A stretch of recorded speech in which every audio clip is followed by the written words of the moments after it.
Hey friends, and welcome back. If you're new here, my name is Morgan and you are on my homestead in Wyoming, and today we are having a very spur of the moment video because I have been calling Murdochs every single day to see if they have any chicks in. I was not prepared enough to order chicks this year, but if you remember, all of our chicks sadly got wiped out over the winter because of raccoons. So we are going to restart the flock. So I just called Murdochs and they actually have chicks in. Now it is 11:55 and she said that they won't be ready until 12:30. I live half an hour out of town, so that means we have to get moving right away. So I just loaded Barrett up. We are going to grab the stroller, get in the truck, and head into town. You guys, that was actually kind of crazy. I've never experienced getting chickens to be quite that competitive, I guess. So I got there at 12:31. By the time we got the stroller and all of us in, it was probably 12:35-ish. And there was a line and there were already people shopping for chickens. It was very interesting. So they had like the chicken start here sign. You had to wait in line. And then there would be like almost like a personal shopper that would come get you and take you through and pick out the chickens for you. I've never had it quite like that. I've always only been the only one buying chickens at the time that I've arrived. And so I just get an employee and they help me load them up. So it was actually kind of fun because I was able to talk to the gals and just kind of get their take on some of the chickens. They didn't have any of the breeds that I was really excited about. However, I am very excited about the breeds that I did end up getting. They weren't exactly what I was thinking. So I went in with the intentions to get 8. I wound up getting 13, which is pretty good, I would say. In the world of chickens, as you know, they multiply very quickly. You start getting excited. There was a lady in front of me and she picked out 6 chickens, and then her husband was like, we're not even here for chickens. We're here for ducks. You already have way too many chickens. And I was like, I feel that for you. Absolutely. 100%. Every time we go to a store and they have chickens, I end up buying a couple and I don't know why. So I felt that. So I thought that was funny. I don't remember the breeds that I got. However, I did take a picture of the sign.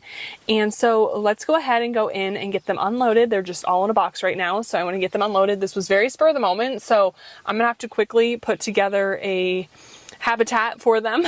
I have literally nothing done. I was not expecting them to be there because I've been calling every day and they haven't had any chicks. So I was shocked, but we are going to go inside. I'm going to get some tubs ready and we will make the best habitat we can for these chicks. And then I am going to clean the coop in the next couple of weeks. And so once they get a little bit bigger, we'll move them out into the coop and shut them off so that they're not able to go outside until they're big enough. So we've got a lot coming up. Let's go inside and get their little home pulled together. All right, so I went to put this together and I had an epiphany. I was going to do this in the garage and we have barn cats, and that's a terrible idea because no matter how great of a lid I have, our cats love birds. So that would be a recipe for disaster. So we are down in my basement, hence the terrible lighting. I'm sorry about that, but we're down in my basement and we are going to keep them down here. This is just my laundry room, so it'll work. I need to get a heat lamp set up still, but I literally just found this storage tub and I put some straw that we already had in it. And then I had a couple ideas for lids. I was thinking we could put these shelving things over it. can put 2. These are just literally shelves from shelving. Or I have this old dog gate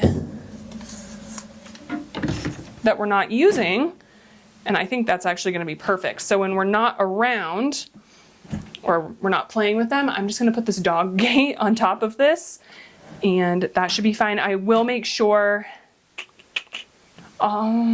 actually, I might use the shelving because the heat lamps get pretty warm. And I don't want, this is plastic and wood. So maybe we'll use the shelves instead. This fits really well, but it makes me a little bit nervous about fires. So yeah, let's go ahead and use the shelving. But I want to get the food and water ready before they come down here. I am a goofball. And I got this for their water. That's not going to work. So I was looking at the top of this and I had an epiphany that I think a glass mason jar will fit, and it literally screws on perfectly. So we're going to fill this up with water and then I'll just screw this on top. And that's perfect for their waterer. And then for their food, I have a 10-pound weight limit right now, so I would have gotten a larger bag, but I can only lift 10 pounds right now, so we're just gonna stick with the small bag of feed for now.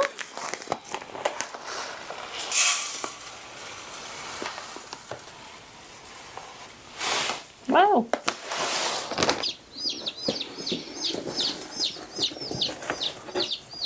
Okay.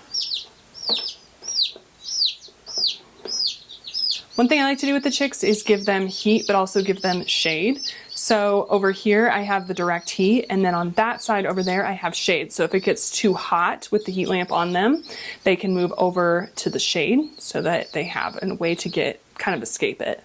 All right, friends, so I want to take a minute and just kind of chat with you about what we just walked away with, what our plans are for chickens. So I just made some tea. We're just going to sit here and hang out for a little bit. So I got 5 different breeds of chickens, and I have never had, well, there's one breed that I've kind of had, but I've never really fully had any of these breeds before. So if you've had these breeds of chickens, definitely let me know down in the comments. If you have any tips or tricks or things that you loved or hated about them, please let me know, just so I kind of know what I'm going into. I've had in the past Easter eggers, golden lace, Aster, I don't know how to say it. They're the black with the green hue. I can't think of it, the brown breed. I don't remember what that is, but the super kind, not the Orpington, I think is how you say it, but the one that's a little bit darker than them. And I think that's it. So I've had a good mix of chickens, but first breed that we went with is the Top Hat Special is what they're calling them, also known as the Polish. These are the ones with the pom-poms on their head, like the fanning head. Now, when I went there, the lady that was in front of me in line was all nervous because everyone was buying all of them in front of us, and she was scared that they were going to run out. That's the only type that she wanted. And so I was like, oh, there's no way I'll get any of those. But she left 4 behind, so I took 2 and then saved 2 for another individual who might want those. I didn't want to take all of them, but I'm really excited for this one. I think they're absolutely ridiculous looking, and I'm excited. It said that they are relatively quiet, kind of keep to themselves, but stay close to home, which will be really good. I hope they do stay close to home. We just have open fields all around us, and so we tend to get coyotes and a lot of birds of prey. So something that'll stay close to home, honestly, is probably going to be really good for us. So we'll see how those turn out. Then we got, and I keep looking over here, I have the box sitting here. We got the silver lace Wyandotte. I don't know how to say it, but we had the golden lace beforehand. And so that's why I said we had majority of these, but not all of them. And that's just because we had the golden lace before, and now we have silver lace. We got 3 of those. I loved our golden lace. Her name was Popcorn. We brought her I raised her from a little chick in a neighborhood in Colorado, and we brought her up to Wyoming. We unfortunately lost her this winter. She lived for 5 years and was not the sweetest. She definitely kept to herself, but she was a great layer, a really good mom, and she was a very sweet girl. So I'm excited for the silver lace. I love the golden lace. I think they're beautiful. They're like a monarch butterfly, so I'm really excited for the silver lace. Then we got black stars. The woman there said that these were really great because they can sex them, and so we knew that we got females. Now we are hopefully going to get at least 1 rooster. Our rooster also passed away this winter, and so we need a rooster to keep our girls safe, but we don't want too many. So we got 3 black stars. Apparently these are really good layers. We know that they're all going to be female, so I'm excited to see how those go. Then I got sapphire gems. So the sapphire gems are supposed to be really good foragers, which is great for free range. We do a ton of free ranging around here. They are supposed to be kind of a grayish blue and black color. So I'm really excited to see what these girls end up growing up to look like. And then they are supposed to be relatively docile, pretty easy to handle, not super social, but not antisocial, and should lay around, I think it was like 290 eggs a year. So we got 2 of them. And then finally we got 3 buff Orpingtons, I think is how you say it. I've had one of these before, actually. When we bought this property, there was one that was living here, and it honestly, I think it only lived for like a month after we moved in.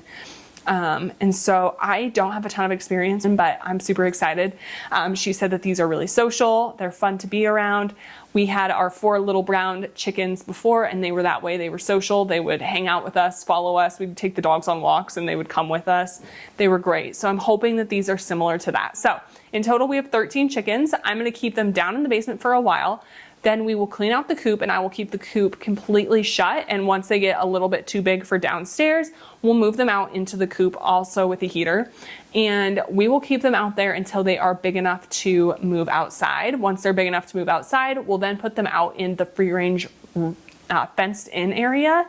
So this will kind of let them learn their home and kind of figure out exactly what that free ranging life looks like. And then after a little while after that, we will go ahead and open them up all the way so that they're able to free range during the day, and then we'll shut them in at night. I am also looking for, I've used the chicken guard door in the past, and that opens and closes every night.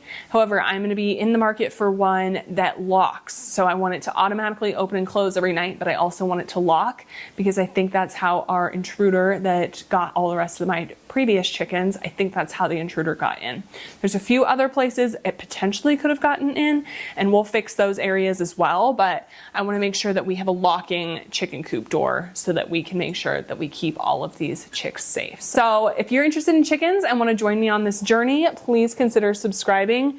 I do anticipate in the next couple years we'll keep adding to the flock and just keep these numbers going, but I wanted to start, I wouldn't say small, but more manageable. I used to have, I think, 30 chickens. So 13 feels manageable. And so I would love if you would join us on these adventures. If you liked today's video, please give it a thumbs up and subscribe if you haven't already. And I will catch you all in the next one. Thanks for being here. Bye, friend.